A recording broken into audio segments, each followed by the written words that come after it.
Hello everybody, welcome back to Throttle Grotto. This week I'm going to be working on the front engine mount for the 1.4T swap in the Volkswagen Rabbit.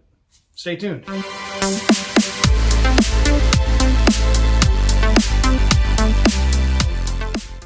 Alright everybody, today I've got a fairly simple task compared to the passenger side engine mount, and that is making this engine mount and this rubber piece, which if you're not familiar with, this is the front engine mount. These are the ears for the starter, and this is the rubber snubber that fits into the cup that mounts on the front crossmember. So I have to try to custom fit this into the car, and it's going to take some fabrication work. So first of all, it's probably best just to climb underneath the car and show you guys what I'm working with and kind of what my plan is, and then I will attempt to execute it. All right, this should be a good angle to show you guys what's going on here. So here's the cup already mounted to the crossmember.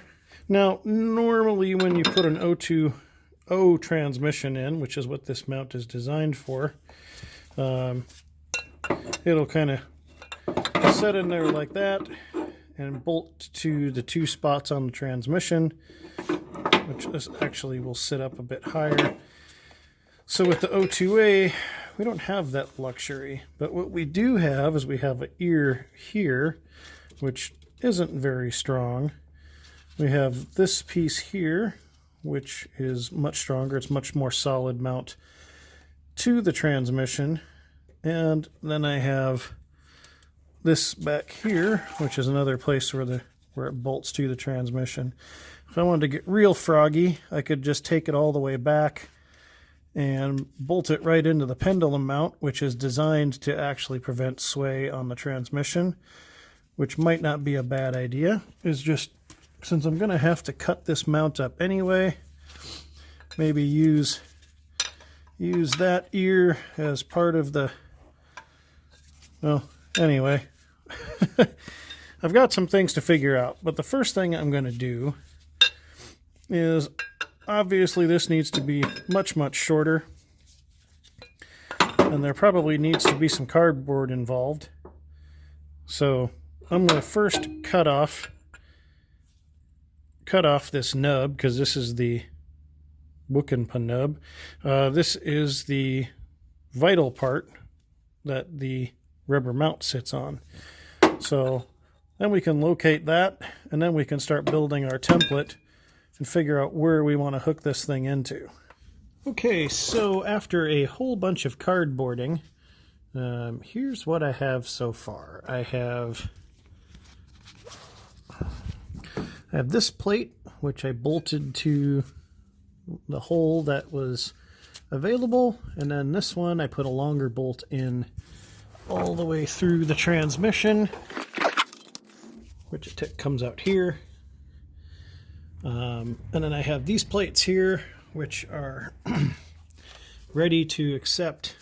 You'll recognize this nub from before. There we go.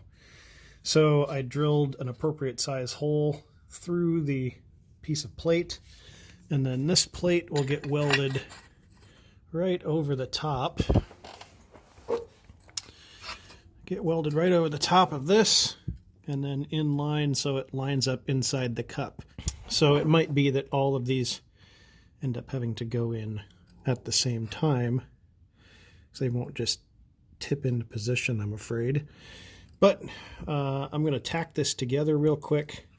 All right, everybody, that is installed. So there's still some work that I need to do on this mount to reinforce it. Obviously, I'm not gonna run it like this. And I'm going to obviously box this in and make it a bit stronger that way. But I'm going to wait to do that until I get the engine out of the car, because then I can actually access this mount with it bolted to the transmission and work on it a lot easier. And I can pretty it up a little bit more too. But it fits into the cup. It's really snug, and you can see here the gap from the rubber snubber to the mount that I built is basically nothing. I could have cut it back and extended this out, but that gives me some room behind it to reinforce too. So I'll slip another piece like this in the back here, and I'll just weld across the top and the bottom to keep that peg that I cut off the old mount, to keep that peg from rocking up and down. See down here, sorry, it's really tight down here right now. So there is the mount bolted to the unused hole that came through the transmission. And then on the other side,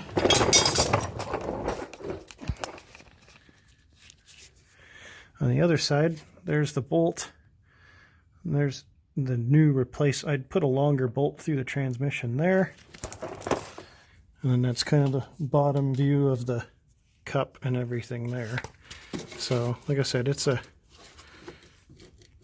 she's a snug fit. I had to kind of tap this in here to get it to snug up against the transmission and everything. But there it is. All right, so that is it. The engine is finally fully mounted on its own, although I do have some more work to do on that front engine mount. The next step is to take this thing back out so that I can finish that front engine mount and work on the timing cover, because I need to do that out of the car as well. So that's what's coming up next with the Rabbit and the 1.4T project. First, I have a few things that I need to finish up on the Datsun. So I'm so close to having that car on the road. I really need to punch hard for a couple of days on this car and get a few things wrapped up. And I got a couple videos to make on that stuff. But soon, I promise, soon I'll be back to work on the Rabbit again. So thank you guys so much for watching. So even though I'm not a big channel, I really appreciate all the support you guys have given. It's going to be a hectic couple of months coming up for me with a lot of stuff on the house, refinancing, so I've got to get a whole bunch of stuff wrapped up on the house so I can get an inspection done, and combine that with a new work schedule, trying to get work done both of these cars, and get some personal time in as well. It's going to be a tough summer, but hopefully this one's on the road soon. I'm not even going to say anything about this because I've said it before. I'm not. But we're going to keep making regular progress on this car, and hopefully by the end of the summer we have a very positive result with the 1.4T engine. So that's all for this week. Thank you guys so much for watching. Until next time, get out there and work on something.